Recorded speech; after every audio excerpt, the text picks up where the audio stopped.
What is up, guys? I'm going to be showing you a Gimp tutorial on how to make your own logo. To do this, you want to go up to File, hit New, and then the standard logo size for almost everywhere is 800 by 800. So I already have it set, just hit OK. And this background color is going to be whatever your secondary color is. Mine's like a dark gray right now, so that's what mine is. Um, if you have a different color, it would obviously be that color. Then what you want to do is hit New Layer. You want to have transparency layer on and just hit OK. And then you want to delete your background layer. So now we just have a transparent layer. Next, you want to go up to circle or square, whichever you choose. I chose circle for mine because I think it looks better. And just going to go down here to make this. And then you can see my circular edge up here. Go to my fill tool and just fill it in dark blue because that's what I have selected. Next, you want to make another circle. Start about right here. You don't want it to be the same size as your other circle. You want it to be a little bit smaller. That looks about even. You can measure it with these measuring tools up here, but I'm not going for exact right now, just to show you guys how to do it. Then I'm going to switch tools, go to my gradient tool. You don't have to switch, I chose to because it makes it easier for me. And then I'm just going to use my gradient to go an up and down gradient. Kind of looks cool, but I don't quite want that blue, so what I'm going to do is hit select, and I'm going to choose a different silver color that I had selected before. And then I'm going to redo this gradient to do this. And now, what if I don't want the gradient to look exactly like that? What if I want it to be, just ignore that, that was a misclick. Uh, what if I want it to be a conical one? You can just do that. That looks kind of okay, but I like the first one better. So I'm going to go back to the linear one and just go straight up and down for the most part. And boom, got a nice circle. Now I want one more circle right here. And don't want to quite the full size. I want to just go back to about right here. Move it over. Not quite the size I want, so I'm going to click on one of these squares here. Get smaller. Still kind of looks a little bit lopsided. Didn't do a great job making this circle. Should look better.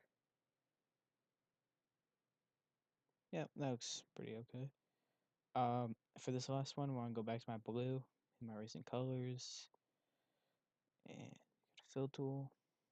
And I don't know why I'd sometimes do that. I kind of like it for this one, so I'm only going to do a little bit here, a little bit there, and leave that little line open to where I can just add some text. Create a little text box right here. Choose your font down here and stuff. I'm going to choose I have a preset thing, which you just do by hitting this and then add tab. I added in a fonts tab.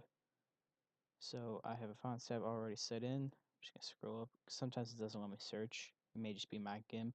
Yours may work fine. Can't find the right one, so I'm just gonna use Impact. It's a pretty good one. I'm gonna switch back over. Impact set in. Change the size right here to 111. Sounds good. And I'm just gonna type in Rise.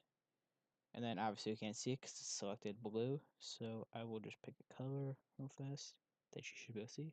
And boom. Now if I want over to the left, do that. Go to the right, centered. That's still in the middle or left. You can also use the editor tool, which I think is kind of helpful sometimes.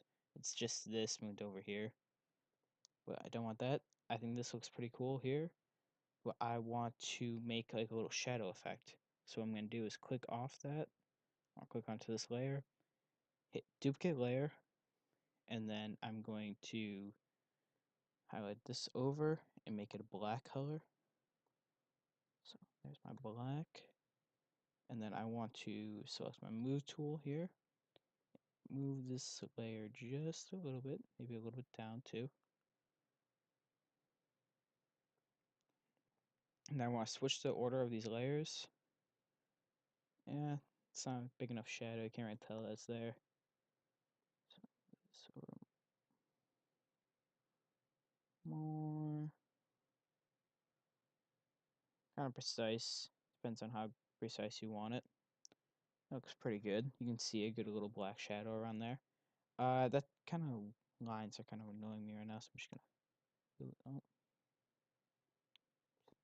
didn't have my correct layer selected. Fill that in. Boom, boom, boom. Okay, you get the idea. So, if you want to save this, you have File, Save As, and then I'm just gonna save it to Lenovo, and then just hit sample for you guys. Save, and then that's so I can edit it. If you hit save as, you can edit it that way. But if you want to be able to post it to like YouTube or something, you want to hit export as, and then I'm just gonna save a sample again.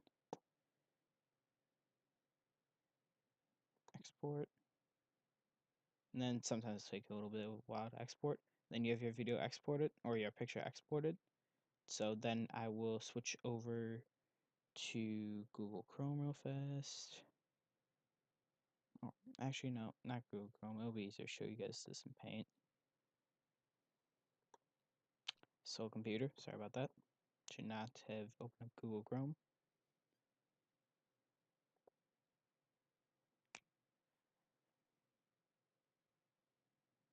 Okay, Paint's open. So I want to do File, Open. And then if I go down and click on my Lenovo again, you can see sample, and then that's just another file. But you can only open up one of the files. I saved them both in the same place, but only one is openable. Because the other one you have to be in Gimp to open. You can see here. Maybe I want to edit in Paint a little bit, but that's nothing big. You see the gradient tool made a little nice gradient, a little different color shading going on there.